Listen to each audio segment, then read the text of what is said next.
मित्रांनो, कुठल्याही देशामध्ये तेथील नागरिकांना ज्या काही प्रमाणबद्ध सेवा सुविधा आहे त्या पुरवण्याकरता विविध क्षेत्र असतात. काही क्षेत्र ही सरकारी स्वरूपाची असतात तर काही क्षेत्र ही खाजगी तत्वावर काम करणारी असतात. आता सरकारी क्षेत्र ही आपल्या कामगारांना विविध प्रकारच्या संधी, लाभ किंवा जो काही फायदा आहे ते देतच असतात. पण ज्या वेळेला अशी सरकारी क्षेत्र ही तोट्यामध्ये पडतात तेव्हा ही संपूर्ण क्षेत्र ही विकली जाऊन त्याची खाजगीकरण केलं जातं. 90च्या दशकापासून खाजगीकरण हा शब्द आपल्या संपूर्ण देशामध्ये आणि पर्यायाने आता तो आपल्या जीवनामध्येही खूप मोठ्या प्रमाणामध्ये वाढत चाललाय, बोळकावत चाललेला आहे. आणि मग अशी याची व्याप्ती वाढल्यानंतर आमच्या देशाची प्रगती खरंच होईल का ती थांबून जाईल? युवकांना रोजगार मिळेल का ते फक्त यंत्र म्हणून वापरले जातील? असे अनेक प्रश्न आमच्या समोर निर्माण होतात आणि यामुळे व्यासपीठावरील चर्चेला उधाण येतं. नमस्कार ज्ञाते वक्ते आणि श्रोते हो, विचारज्योत फाउंडेशन चंद्रपूर आणि स्टुडंट्स राईट्स क्लब यांच्या संयुक्त विद्यमाने संविधान दिनानिमित्त आयोजित राज्यस्तरीय ऑनलाईन वक्तृत्व स्पर्धेत मी मिसेस रुपाली पवन वडनेरे, राहणार जळगाव, खानदेश, महाराष्ट्र, आज आपल्या समोर वक्तृत्वाचा विषय सादर करते आहे. खाजगीकरणाचे षडयंत्र युवकांना करतील यंत्र. आता या विषयामध्ये हात घालत असताना सर्वात प्रथम 3 महत्वाच्या बाबी मला आपल्या समोर नमूद करणं महत्वाचं वाटतं.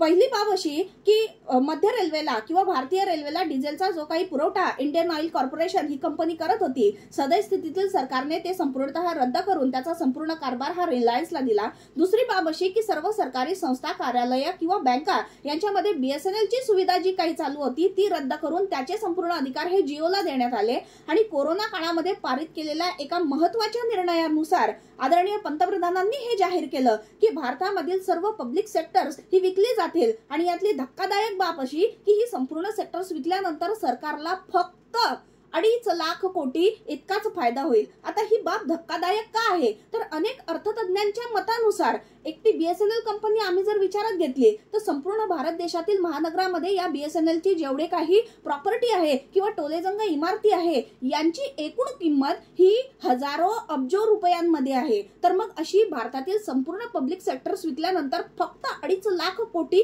इतकाच फायदा सरकारला कसा होऊ शकतो? मुळात हा एक कोणत्याही प्रकारचं उत्तर न मिळालेला प्रश्न आहे. अर्थात मला हे सिद्ध करून द्यायचं आहे की खाजगीकरणाची फक्त सुरुवात करण्याचा ज्या वेळेला आम्ही असा विचार करतो आहे त्यावेळेला एवढी मोठी मेघ आमच्यामध्ये निर्माण होते आहे. अनेक असे प्रश्न निर्माण होत आहेत ज्याची आम्हाला उत्तरं मिळू शकत नाही. आणि त्यामुळे खाजगीकरण हे आमच्या देशासाठी कसं उपयोगाचं आणि फायद्याचं आहे हे आम्ही या ठिकाणी सिद्ध करू शकतो. पण मग मुळात आता खाजगीकरण म्हणजे काय तर कोणत्याही व्यवसायामध्ये सरकारने केलेली डिसइन्व्हेस्टमेंट म्हणजे खाजगीकरण, अशी ही पुस्तकी व्याख्या आहे. पण तुमच्या आमच्या भाषेत बोलायचं झालं तर तोट्यात चालणारा कुठलाही कारभार एखाद्या श्रीमंत उद्योगपतीच्या माथी मारणं, मस्तकी फेकणं म्हणजे खाजगीकरण असं आम्ही म्हणू शकतो. आणि या विषयावर आकलन किंवा चिंतन करत असताना खाजगीकरणाबद्दल जे काही फायदे सांगितले जातात की ज्यामुळे स्पर्धा वाढेल, गुणवत्ता वाढेल, युवकांना संधी वगैरे जे काही मिळतील, अशा या लाभांपेक्षा आम्ही जर याचं नुकसान तर हे नुकसान खूप मोठ्या प्रमाणात असून लाभापेक्षाही ते हा संपूर्ण लाभ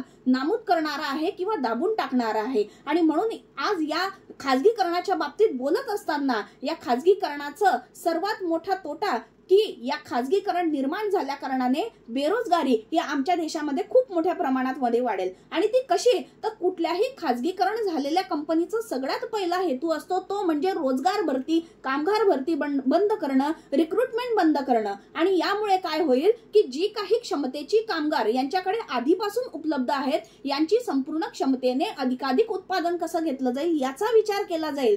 आज जेवढे काही युवक या खाजगीकरणा क्षेत्रामध्ये काम करतील यांचा एका यंत्राप्रमाणे वापर केला जाईल आणि आपलं उत्पादन कसं वाढवता येईल एवढा विचार असेल. पण नवीन लोकांना वाव किंवा संधी ही खूप कमी प्रमाणात दिली जाईल आणि यामुळे बेरोजगारीचं प्रमाण आमच्या देशामध्ये वाढेल, जेव्हा की आपण या बेरोजगारीच्या समस्येशी अजून सुद्धा झुंजच देत आहोत. दुसरा यातला महत्वाचा भाग असा की खाजगीकरणामुळे सामाजिक न्याय व्यवस्था जी आहे तिला तिलांजली देण्यासारखं राहील. आणि ते कसं की ज्या वेळेला सरकारी क्षेत्रामध्ये रिक्रुटमेंट केली जायची, कामगार भरती केली जायची त्यावेळेला ती पूर्णतः आरक्षणावर अवलंबून राहायची. यामुळे संपूर्ण स्तरामधील जे काही युवक आहेत त्यांच्याकडे जे काही कौशल्य आहे त्या पद्धतीने त्या ठिकाणी कामगार भरती होत होती. पण खाजगी क्षेत्रामध्ये असा कोणताही प्रकारचा लाभ हा युवकांना दिल्या न कारणामुळे जो काही मालक आहे किंवा त्या ठिकाणी जे काही राज्यकर्ते आहे त्यांच्या ओळखीचा, त्यांच्या नात्यातला, त्यांच्या परिचयाचा किंवा याही पुढे जाऊन त्यांच्या जातीच्या अशा प्रकारच्या प्रकारची भरती आमच्याकडे होऊ शकते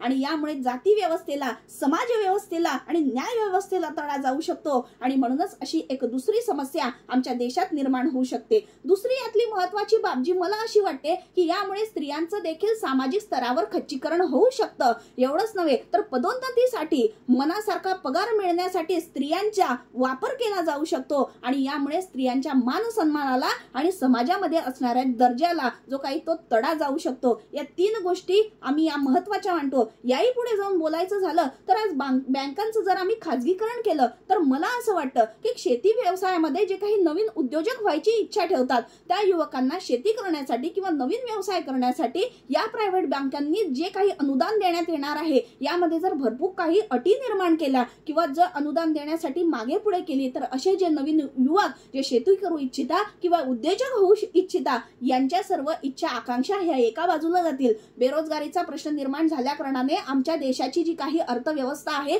ती डबघाईला जाऊ शकते आणि एवढंच नाही तर युवक हे यंत्राप्रमाणे वापरले जाऊन ज्यांच्याकडे रोजगार नाही आहे या युवकांचा व्यसनाकडे किंवा पूर्णतः संपूर्ण नष्ट होण्याकडे जो काही मार्गक्रमण आहे हे होऊ शकतं आणि म्हणूनच खऱ्या अर्थाने संपूर्ण पब्लिक सेक्टरचं खाजगीकरण करणं हे आमच्या देशासाठी कोणत्याही प्रकारे हिताचं नसून यामध्ये असणारे युवक हे फक्त आणि फक्त यंत्र म्हणून वापरले जातील। कुशल लोक यामधून बाजूला राहतील अशा माझ्या या मुद्द्यावर ठाम राहते आणि आपले 2 शब्द संपवते। धन्यवाद। जय हिंद, जय महाराष्ट्र।